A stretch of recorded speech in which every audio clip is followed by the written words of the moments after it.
Hello dears, ഇന്ന് നമ്മൾ discuss ചെയ്യാൻ പോകുന്നത് ഫസ്റ്റ് ഷവേഴ്സ് എന്ന പോയമാണ്. ഈ പോയം എഴുതിയിരിക്കുന്നത് നളിനി ശർമ്മ എന്ന റൈറ്ററാണ്. നമുക്കാദ്യം നളിനി ശർമ്മയെക്കുറിച്ച് നോക്കാം. നളിനി ശർമ്മ അവരൊരു കണ്ടംപററി ബൈലിംഗൽ ഇന്ത്യൻ റൈറ്ററാണ്. ബൈലിംഗൽ എന്ന് വെച്ചിട്ടുണ്ടെങ്കിൽ 2 ലാംഗ്വേജസ് എന്നാണ് അർത്ഥം. അപ്പോൾ ഇവിടെ ബൈലിംഗൽ ഇന്ത്യൻ റൈറ്റർ എന്ന് വെച്ചിട്ടുണ്ടെങ്കിൽ നളിനി ശർമ്മ 2 ലാംഗ്വേജസിൽ എഴുതുന്നുണ്ട്. ഇംഗ്ലീഷ്, ഹിന്ദി എന്നീ ലാംഗ്വേജുകളിലാണ് അവർ എഴുതുന്നത്. നളിനി ശർമ്മ ഒരു കവയിത്രിയാണ്, എസ്സേയിസ്റ്റാണ്, ഷോർട്ട് സ്റ്റോറി റൈറ്ററാണ്, നോവലിസ്റ്റാണ്, article റൈറ്ററുമാണ്.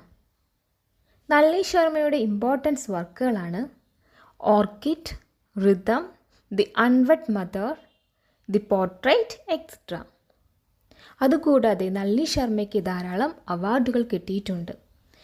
Sahityasree, Bharat Bhashabhushan, Sarojini Naidu award etcetera. First showers എന്ന ഈ ഒരു പോയം നളിനി ശർമ്മയുടെ വളരെ മനോഹരമായിട്ടുള്ളൊരു പോയമാണ്.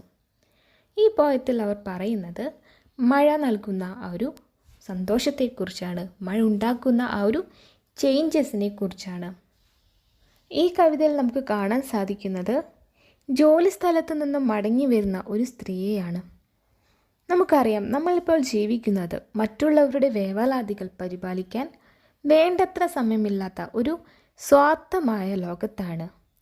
ജീവിക്കാൻ പാടുപെടുന്ന നമ്മുടെ സഹജീവികൾക്ക് ആശ്വാസം നൽകാൻ നമ്മൾ മറക്കുന്നു. തൻ്റെ ലക്ഷ്യങ്ങൾ നിറവേറ്റാൻ കഠിനമായി അധ്വാനിക്കുന്ന ധാരാളം ആളുകളും നമുക്കിടയിലുണ്ട്. അവർക്കെല്ലാം മഴ ഒരു ആശ്വാസമാണ് നൽകുന്നത്. നമുക്ക് നോക്കാം എങ്ങനെയാണ് മഴ ആ ഒരു ജോലി സ്ഥലത്ത് നിന്നും മടങ്ങി വരുന്ന സ്ത്രീക്ക് ആശ്വാസം നൽകുന്നത് എന്ന്. First showers written by Nalini Sharma. Lines 1-4.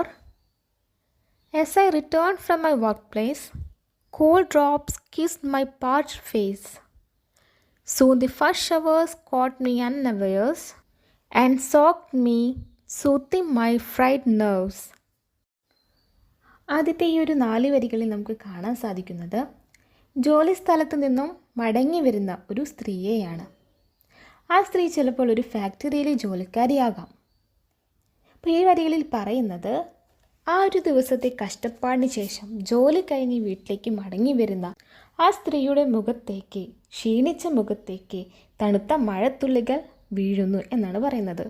ഇവിടെ cool drops kiss my parched face എന്ന് പറയുന്നുണ്ട്. എന്ന് വെച്ചിട്ടുണ്ടെങ്കിൽ ക്ഷീണിച്ച മുഖത്തേക്ക് തണുത്ത മഴത്തുള്ളികൾ ഉമ്മ വയ്ക്കുന്നു എന്നാണ് പറയുന്നത്. എന്ന് വെച്ചിട്ടുണ്ടെങ്കിൽ ക്ഷീണിച്ച മുഖത്തിലേക്ക് തണുത്ത മഴത്തുള്ളികൾ വീഴുന്നു എന്നാണ് അർത്ഥം. പെട്ടെന്ന് പെയ്ത ഒരു പുതുമഴയിൽ അവൾ സ്വയം മറന്ന് ആകെ നനഞ്ഞു. അത് അവളുടെ വീക്കായിട്ടുള്ള ഞരമ്പുകൾക്ക് വളരെ ആശ്വാസം നൽകി എന്നാണ് പറയുന്നത്.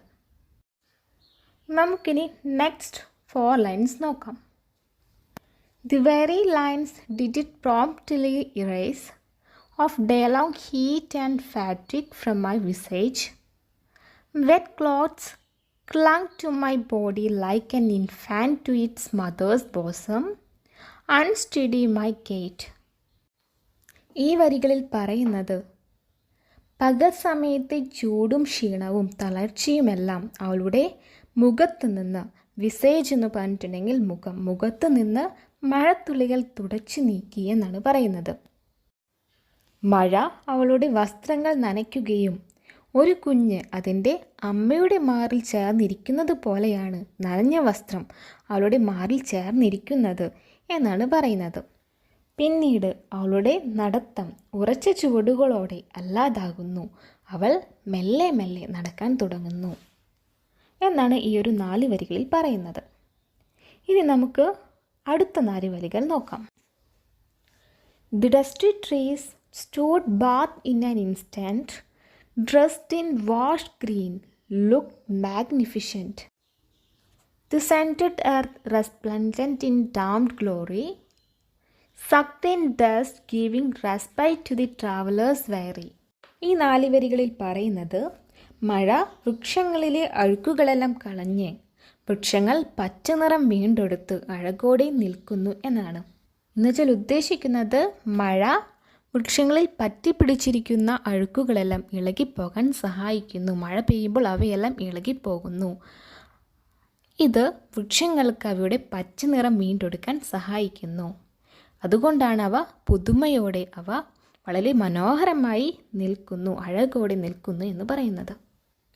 പിന്നെ നനഞ്ഞ മണ്ണിൻ്റെ ഗന്ധവും പേറി ഊർജ്ജസ്വലയായി നിൽക്കുന്ന ഭൂമി നടന്നു തളർന്ന യാത്രക്കാരുടെ മനസ്സിനെ കുളിരേകുന്നു എന്നാണ് പറയുന്നത്. ഇനി നമുക്ക് ലാസ്റ്റ് 4 ലൈൻസ് നോക്കാം. To thank the rain god I looked up in the sky, more drops ട്രെnched me on the sly, marveling at this wonderful gift of nature, I hurried home wading through the gurgling water. ഈ കവിതയിലെ അവസാനത്തെ 4 വരികളിൽ പറയുന്നത്, ദൈവത്തോട് നന്ദി പറയുവാനായി അവൾ ആകാശത്തേക്ക് മുഖമുയർത്തി നോക്കിയപ്പോൾ കൂടുതൽ മഴത്തുള്ളികൾ അവളുടെ മുഖത്തേക്ക് പതിക്കുന്നു അല്ലെങ്കിൽ വന്ന് വീണു എന്നാണ്. പ്രകൃതിയുടെ മഴയെന്ന ആ ഒരു മനോഹരമായ വരദാനത്തെക്കുറിച്ച് ഓർത്തുകൊണ്ട് അവൾ തിടുക്കത്തിൽ വീട്ടിലേക്ക് നടന്നു എന്നാണ് പറയുന്നത്. ഇതോടുകൂടി 5 ഷവേഴ്സ് എന്ന പോയം ഇവിടെ അവസാനിക്കുകയാണ്.